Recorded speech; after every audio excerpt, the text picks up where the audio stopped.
Palakat Streamline. Isang magandang araw ng Biyernes. Ito po ang ating programang Palakat Streamline. Ako po ang inyong lingkod, Alvin Remo. At mapalad po tayo ngayong umagang ito dahil makasama po natin ang Batanggenyo celebrity entrepreneur si Mr. Luke Conde. Good morning po, Sir Luke. Hi Alvin, kamusta po sa lahat ng mga viewers natin ngayon all over the world? Magandang Friday morning. Yes, Friday morning. Kumusta ka naman ngayong umagang ito? Eto, excited kasi first time ko dito sa show nyo. Yes, okay. Ayan. So bago po ang lahat, para naman na Luke, although kilala ka naman ng mga kababayan natin bilang isa sa hashtag, konting introduction naman sa iyong education, family, para mas makilala ka ng mga televiewers natin. Alright, I'm Luke Conde. Real name ko is Lucky. Lucky talaga. Yes. Si mama kasi Vilmanian yan. Okay. Yes, and dalawa kaming magkapatid. And educational background, I studied sa LPU Batangas. Pero undergrad ako ng Masscom. And ano pa ba? Ano ba gusto kong i-share? Saan ka nag-Masscom? Lyceum. LPU. Oh, okay. And after that, into commercials na ako. Doon ako nag-start, yes, sa commercials. Ayun. So, Luke, kailan ka nag-start pumasok sa show business? Yung masasabi ko na talagang merong intro talaga. Kasi before, prior of entering hashtags, nagtatry na rin ako mag-talent. Nagtatalent na ako sa mga teleserye. And before that, after that, yun nga, nag-TV commercials ako. So, yung mismong, I say, na nagkaroon ng intro na pinakilala talaga, yung na-launch talaga is I think noong 2015 with hashtags talaga. Hashtags ka nag-start? Yes, okay. November 11, 2015. Okay. Paano ka napasok sa hashtags?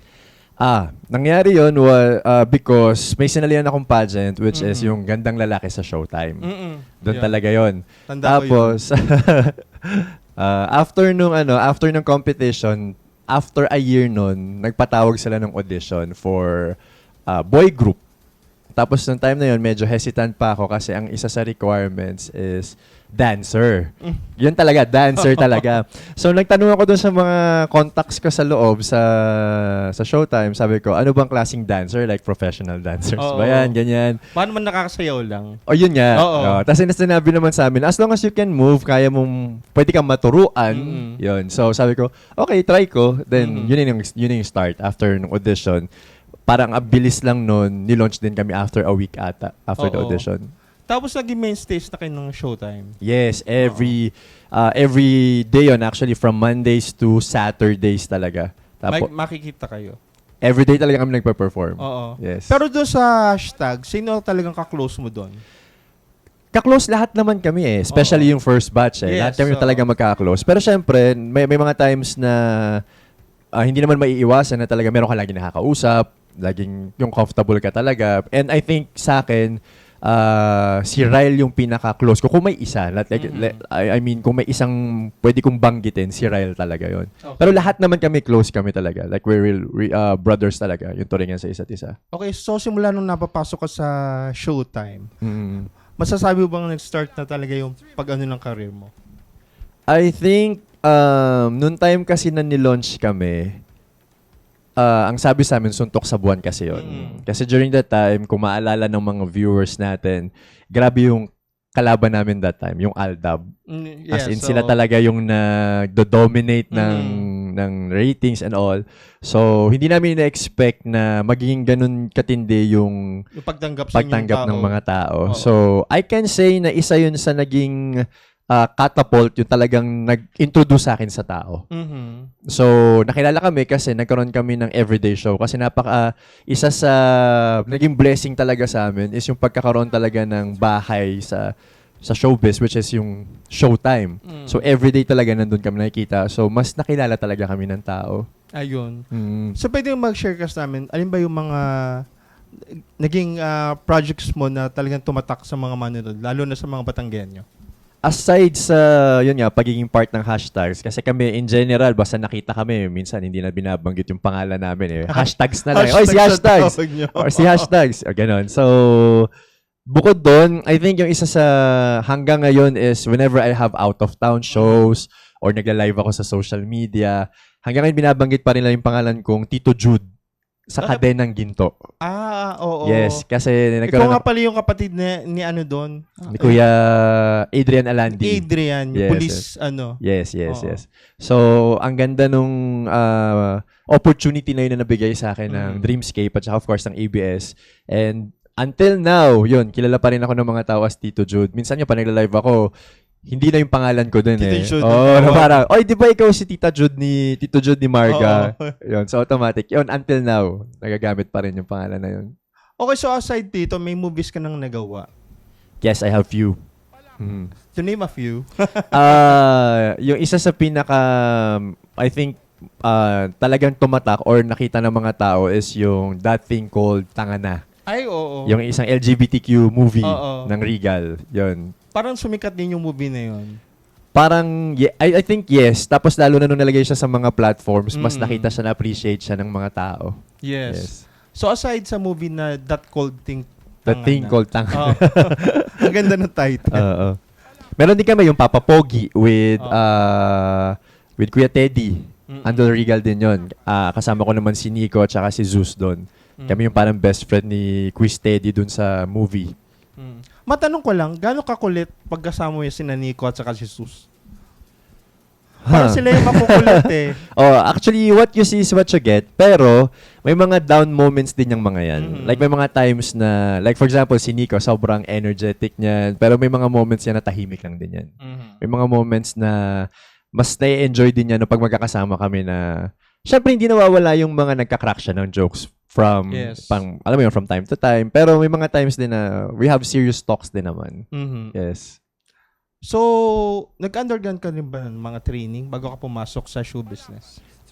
Prior of being in showbiz kasi, nakapag-theater na rin ako. Theater? Sa school. So, meron akong konting background sa theater. Sa school, then sa church namin, naging part din ako ng mime ministry namin. So, I also attended mga workshops doon. Tapos, sa modeling agency ko before, meron din kaming workshop na ginawa. Yes, so. Para mas matulungan, ma-enhance yung talent and yung craft. Tapos, prior of entering Showtime, nakapag-workshop din ako kay Tito Leo Martinez. So, under Regal naman yon nung bago kami i-launch as Regal Babies, nung batch namin. So, nakapag-acting workshop din ako with them. Tapos, GMA naman, during the pandemic, I also have with Miss Ana. Siya rin yung nagturo sa amin or siya rin yung nag-workshop sa amin. Online naman yon nung time na yon. Ana Feliciano?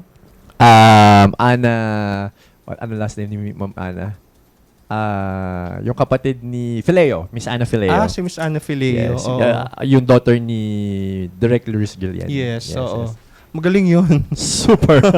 Ayun. Yeah. So, alam ko meron ka din mga endorsements. So, open ka rin sa mga endorsements, if ever. Kung magkakaroon, why Yes. not? Yes. Pero Ano naman? yung present na ini-endorse mo, Present, katatapos lang kasi yung isang underwear brand. Hindi ko alam kung i-renew nila ako.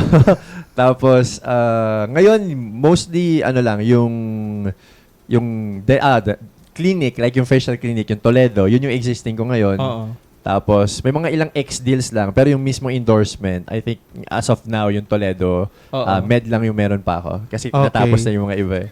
So, ano yung ultimate dream role mo? If ever na bibigyan ka ng project sa sunod? Whenever na natatanong ako dyan sa tanong na yan, ang lagi ko sinasagot maging isang superhero character, yes. Kasi I grew up watching yung mga Marvel, X-Men, ganyan. So, fascinated din ako like yung kala Kuya Bong before na Elastic Man. Yan. So, isa yun sa dream role ko. Pero, on the serious side naman, gusto ko yung may pagka, hindi naman psychopath, pero yung may pagka-serial killer yung dating. Yung may mga parang suspense. psycho effect. May mga ganun ng konti. Yeah. Oo. May ganun, suspense. Ayun. Pero ang ultimate dream mo, aside sa ultimate role na gusto mo, anong gusto mong ultimate dream? Ultimate dream? Sa career ba to? Sa career. Oo. Sa career. Pagdating sa career siguro, as long as may impact yung mga roles na nabibigay sa akin. Yung hindi basta kuha lang. Oo. Partly ganun, and at the same time, katulad nung sa experience ko with Kadenang Ginto, I think that is one of siguro ilan na pwede kong masabi na na-achieve ko din. Kasi not everyone has the opportunity na magkaroon ng ganong klaseng character. So, I think yung isa sa ultimate dream ko kasi yung projects naman pwedeng nandyan lang lagi. Pero yung magkaroon ka ng impact dun sa mga tao na nakakapanood sa'yo, that is something different na hindi mo pwedeng, alam mo yun, kunin from them. Oo. Yes. Kanina off record na pag-usapan natin na yung pagtawag sa iyo, parang may schedule. Pagluluwas ka. So, okay sa inyo yung ganung setup? Ngayon, nakapag-adjust naman ako when it comes to scheduling. Whenever may schedule na let's say magkasunod na araw, doon lang ako nagkakaroon ng opportunity or ng chance na magstay sa Manila. Oo. Pero kung one day show lang, one day taping, Uuwi ka. uwi talaga ako. Mas gusto ko dito eh. Iba yung feels dito sa atin sa Batangas. Talaga bang taga Batangas City? Saan ka sa Batangas City? talaga? Ngayon sa Palyokan Doon ka East. nagstay. Doon ako nakakuha ng property. Oo. Pero aware ka ba na sa Batangas City may barangay na Conde ang pangalan? Yes. Barangay Conde. Conde Labak at saka Conde Taas. Kung Oo. nagkakamali. Tapos may isa pa ata eh. Tatlo ba yun? Parang tatlo. Dalawa lang. Dalawa lang, Conde Oo. Taas at saka Conde Hindi ka Labak. naman taga doon. Hindi. Bigla, inaasar ako ng mga... Barangay Conde. Parang pa every time na may hinahatid kami doon, lagi sinasabi, nandito tayo sa lupain mo. Sasabi na ano, ang yaman-yaman mo kasi may Barangay property daw Conde. kami. Yes, Sa Batangas City. Ayan, so sa ating pong pagbabalik, ilan pa pong detalye sa buhay po ni Mr. Luke Conde sa pagbabalik ng ating programang Palakat Streamline. Palakat Streamline.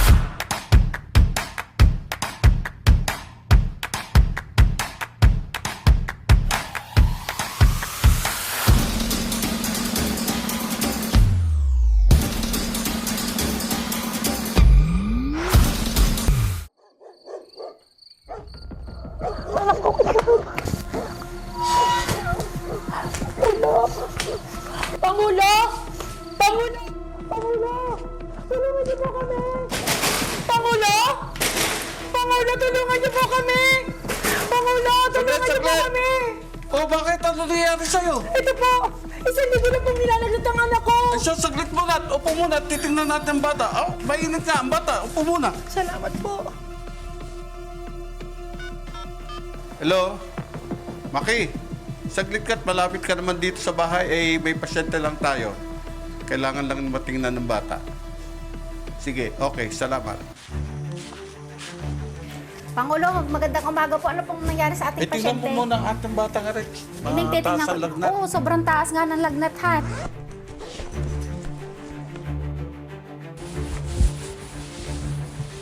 Mami, sobrang taas po talaga ng lagnat na 40.1 po. Pangulo, kailangan na po nating dalhin sa ospital ang bata. O sige, tatawag na tayo sa 24/7 EBD Health Emergency Hotline. Magandang umaga po, 24/7 EBD Health Emergency Hotline. Mabilis na alagang medikal. Ako po si Cheche. Ano pong mapaglilingkod ko? Magandang umaga. Meron po kaming ipa-hospital. Sa bata pong mataas ang lagnat. Na-check na po ng aming BHW. Maraming salamat po sa mabilisang aksyon, Pangulo. Maaari ko po bang makuha ang personal details po ng pasyente? Ano po ang pangalan ng pasyente at saan pong barangay kayo nakatira? Thank you po. Hold ko muna po kayo habang i-coordinate po sa ospital. Huwag niyo muna po ibababa. Puno na po ang inyong ospital. Siya, tawag na lang po ako sa iba pa nating partners. Salamat po. Medical Center, ano pong may paglilingkod? May bata po tayong pasyente. 6 na taon, mataas ang lagnat, mababa ang oxygen level, kailangan po nating maasikaso agad. Paki-inform po sila na maghahanda na kami. May vacancy pediatric Emergency bed kami, may available pong doktor, oxygen supply at gamot. Ihahanda na po namin ang admission. Pangulo, good news po. Tanggap po tayo sa medical center. Naka-standby po ang mga doktor, gamot at gamit na kailangan. Maaari na po kayong tumuloy doon ngayon. Mag-iingat po kayo. Sa panahon ng pangangailangan, merong mag-aalaga. Ang 24/7 EBD Health Emergency Hotline. Isang inisyatibo mula kay Mayor Marvy A. Marino, katuwang si Congresswoman Beverly Rose A. Dimacuha, para ang bawat Batanggenyo ay mayroong mabilis na alagang medikal. Huwag na huwag nyo tong gagawin dahil isa tong napakalaking pagkakamali.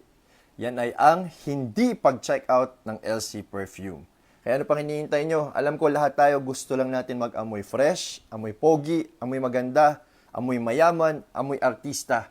Kaya ito na yung chance nyo guys. Alam ko sa panahon ngayon, napaka-unpredictable. Minsan sobrang init, minsan sobrang lamig, at minsan napaka-alinsangan ng panahon. Kaya kailangan natin ng extra weapon para mas mag-amoy fresh all day at labanan ang amoy mandirigma at amoy hulas. Kaya ano pang hinihintay nyo? I-click nyo na yung link dyan sa baba at i-check out nyo na ang LC Perfume dahil sa presyong $399, naka-legit na parfum quality na po tayo. Hindi po kayo magsisisi at hindi po ako mapapahiya sa inyo. Maraming salamat, mag-check out na po kayo. Let's go! Nasubukan mo na ba si LC? Kung ako sa'yo, wag mo nang itry. Baka kasi masabihan ka ng mga office mates mo ng, ikaw ba yung mabango? O kaya ng mga classmates mo na, ang bango mo naman. O di kaya magkaroon ka ng pabango na kayang makipagsabayan sa mga sikat na brand ng perfumes na worth 7,000 pesos and above. Meron kaming pambabae, panlalaki at unisex na amoy. Ano, ayaw mo pa rin? I-click mo na yung link dyan sa baba para ma-check out mo na to sa Shopee habang nasa 399 pesos lang to ngayon. Check out na! Palakat Streamline.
Palakat Streamline.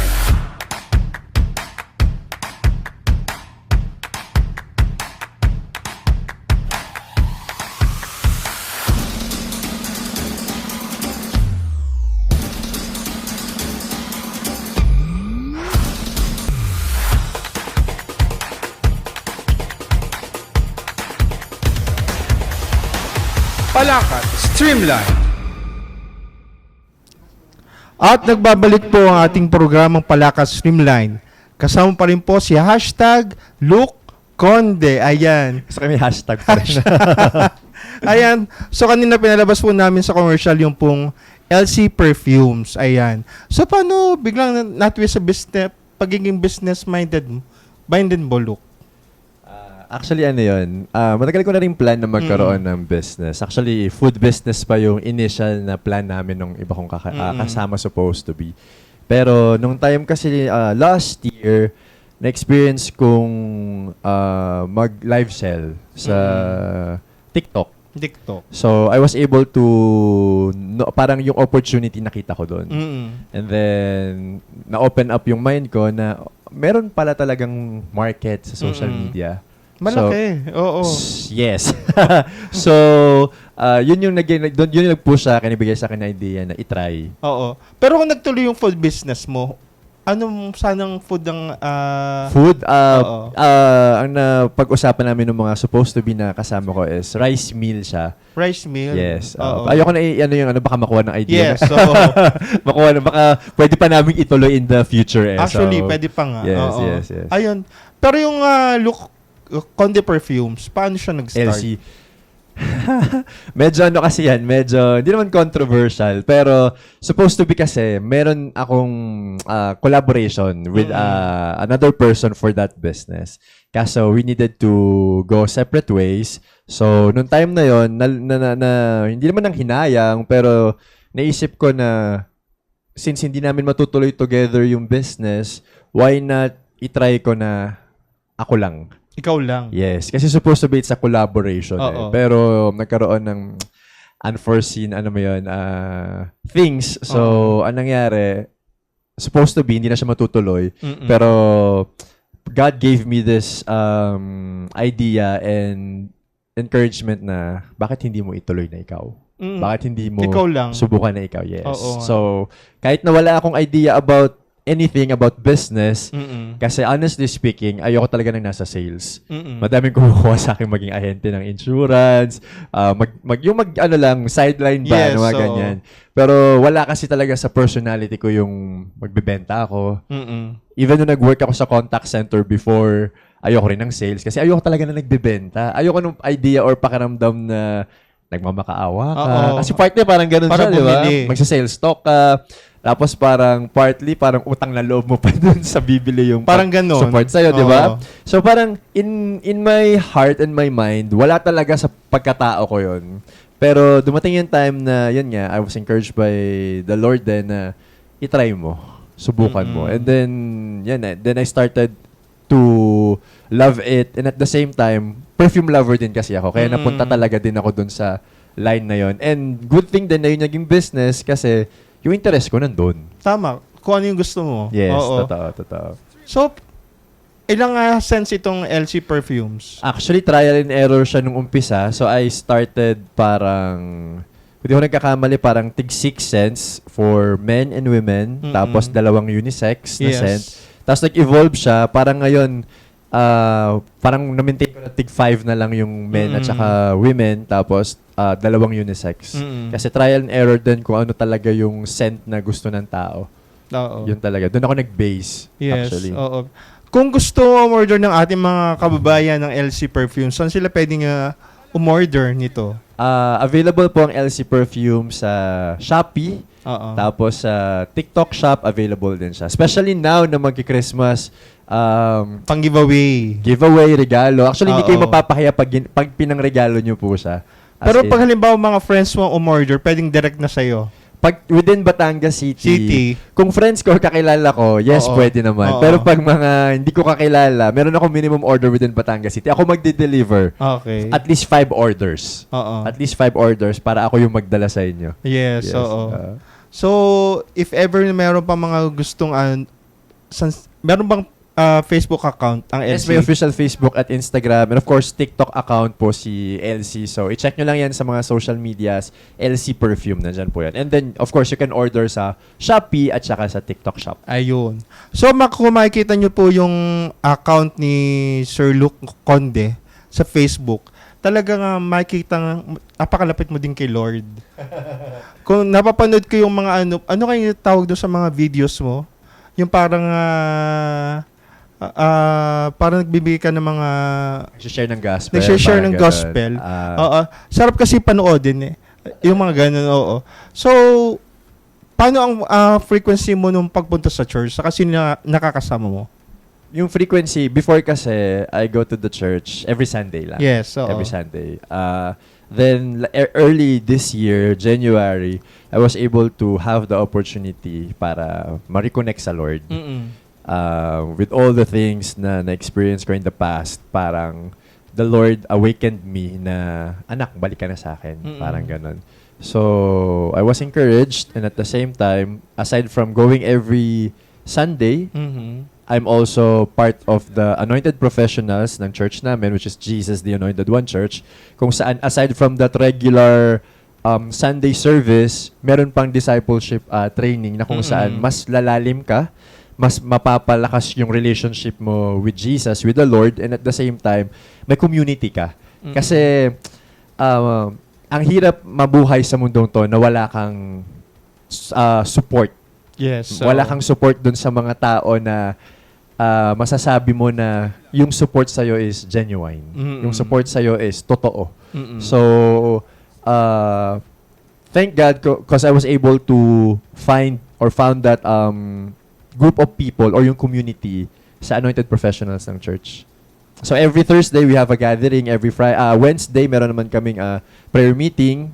Tapos every other Thursday kasi yung mismong big gathering sa church. Tapos the following Thursday nun, in-house gathering yung tawag namin kung saan mas intimate yon na meron kang kanya-kanyang group na kung saan doon kayo makakapag-open up ng mga pinagdadaanan nyo. Mga problema. Yes, na kung saan meron kang safe space na pwede mong i-open yung mga hindi mo na share sa ibang tao na doon, pag share mo, yung respect at saka yung love ng mga tao sa paligid mo, mararamdaman mo talaga. Pero yung mga umattend dito sa church nyo is, anong religion? Born again Christian. Christian. Oo. Yes, Christian. Ayan. But yung anointed professionals, open siya kahit kanino. Kahit kanino. Yes, open siya kahit kanino. So, kahit sino pumunta, pwede namang umattend. Pwede. Open siya kahit kanino. Walang gender, walang religion. Basta punta lang kayo, welcome. Sobrang welcome. Nakikita ko minsan kasama mo sina Pangulong Zyril, yes. sina Lindsay, sina Jezreel, sina Geraldine, na kayo kasaling isang mutya ng Pilipinas. Yes, both. Supportahan po natin si Geraldine at saka si Geraldine Buenafe at Lindsay Bliss Maranan for Mutya ng Pilipinas. Tulungan po natin sila sa voting sa page po ng Mutya ng Pilipinas. Yes. Ayun. So I would like to greet you a belated happy birthday. Habol pa. Kita ko yung surprise sa inyo ni Pangulo sa Facebook. Nung isang araw. Ayan. So aside from that, regarding sa religion nyo, pwede mo ba silang invitein na baka gusto nilang umattend minsan sa inyong gathering? Yes, just like what I've said, every Thursday yung ating gathering sa Jesus the Anointed One Church, that is 6:30 p.m. Tapos, yun yung 10 Connect natin, which is the Thursday Encounter Night, every Thursday. Then the following Thursday of that following week, in-house gathering naman yun. Kasi pag umatan kayo ng 10 Connect, pupunta kayo or i-group kayo to a certain group of people na syempre mas smaller group yon. Yes. And the following Thursday, yun yung in-house gathering natin. And that is 6:30 p.m. sa Jesus the Anointed One Church. Ayan. So sa iyong palagay, Luke, ano ang advantage ng pagiging isang Batanggenyo celebrity? Batanggenyo. Siguro yung pagiging natin, yung pagiging barako natin. Alam mo yung may mga times kasi syempre pag nagte-taping ka, nandyan yung pressure, nandyan yung panghinaan ka ng loob, pero partly with being Batanggenyo is nagkakaroon ka ng, alam mo yun, parang added strength. Mm-mm. Parang gano'n, sige, kaya natin to. Lalo Laban na pagkilalang mga barako ang Batanggenyo. Yes. Like Leo Martinez, which is a Batanggenyo. Kuya Jason Gainza. Jason Gainza, Yes. sino pa mga Batanggenyo celebrity? Sila lang yung mga huli ko na-encounter. Sila lang yung medyo kilalaan na Yes, Batanggenyo. Ayan, so your future projects and programs na gagawin bago matapos ang taon, meron ka bang mga future projects ngayon 2025? Ngayong last quarter ng Yes, ng 2025, prayerfully magkaroon na ng pwede ko nang i-share kasi I'm on the transition right now with my career, so hindi ko pa pwedeng i-share yung full details, Yes, pero prayerfully sana mangyari siya before the year ends. It will be like a very, very good Christmas gift pag nagkataon. Sana. Oo. Prayerfully, yeah. Oo. Ayan. God willing. So baka may gusto kang i-shout out yung ibang kasamahan sa church. Ayun, of course, sa aming age-level pastor, si Pastor Paolo Tesico, yung wife niya, si Ruth Ann, and yung kanilang daughter, si Katie. And of course, lahat ng Anointed Professionals, members or group, yan, hello sa inyong lahat. And sa lahat ng Look on the Babies, baka may ilang nanonood ngayon, thank you so much sa love and support nyo. And of course, Lookouts, maraming salamat din sa support nyo. And yun, please support din yung aking sariling brand, which is yung LC Perfume. Available po yan sa Shopee at saka sa TikTok Shop. And follow nyo din po ako sa mga social media accounts ko. Hanapin nyo lang po, LukeConde07. At syempre sa yung family. Yes, hi kay Mama. Hello Nanonood po. doon. Nakapanood doon. Kahit hindi live, minsan nanonood talaga siya. Pag Oo. napapadaan sa sa feed niya. Yan. Tsaka sa mga mga Dunbar Cats. Dunbar Cats. Yeah, Dunbar Cats. Bawal sabihin nyo lugar. Dunbarville. Kina Tita Blessy Hello at sa inyo dyan. Tito Danilo Berberabe. Ayan. Magandang umaga po. At syempre, sa last part ng ating interview, Luke, ano maging message mo sa mga nanonood sa atin? Life itself is hard na. Alam mo yon. And it is important na meron tayong support from people around us, our family, yung mga friends natin, community natin. Hindi natin kaya na mag-isa ang buhay. So we really need someone to talk to. Ilabas natin kung ano yung mga pinagdadaanan. I-share natin yan. And there will be people na willing na makinig at willing na tulungan tayo sa mga situation ng buhay natin. And of course, ultimately, Jesus is there to help you. Yun po. Yes. And with that, gusto namin magpasalamat sa iyo, Luke, sa pag-accept na invitation namin sa iyo. Maraming salamat. At sana ay magtagumpay ka pa sa iyong career. Thank you so much, Ayan. Sir Alvin. Maraming salamat po sa Palakat, sa pag-invite po sa akin ngayong umaga. Ayan.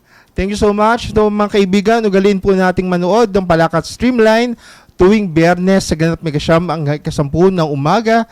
Dito pa rin po sa Palakat FB page. Maraming salamat, Sir Luke. Thank you po. Thank you. Ayan. So magkita-kita po tayo muli sa susunod na Biyernes dito sa ating programang Palakat Streamline. Palakat Streamline.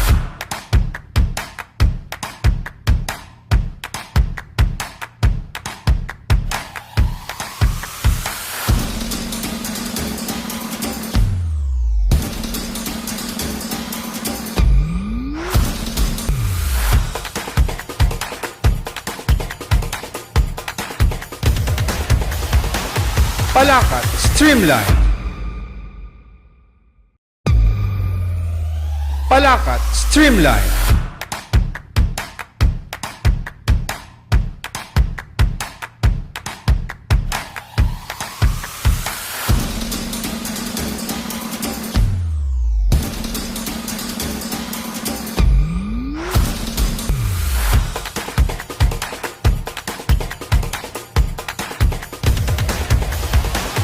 Palakat Streamline. Palakat Streamline.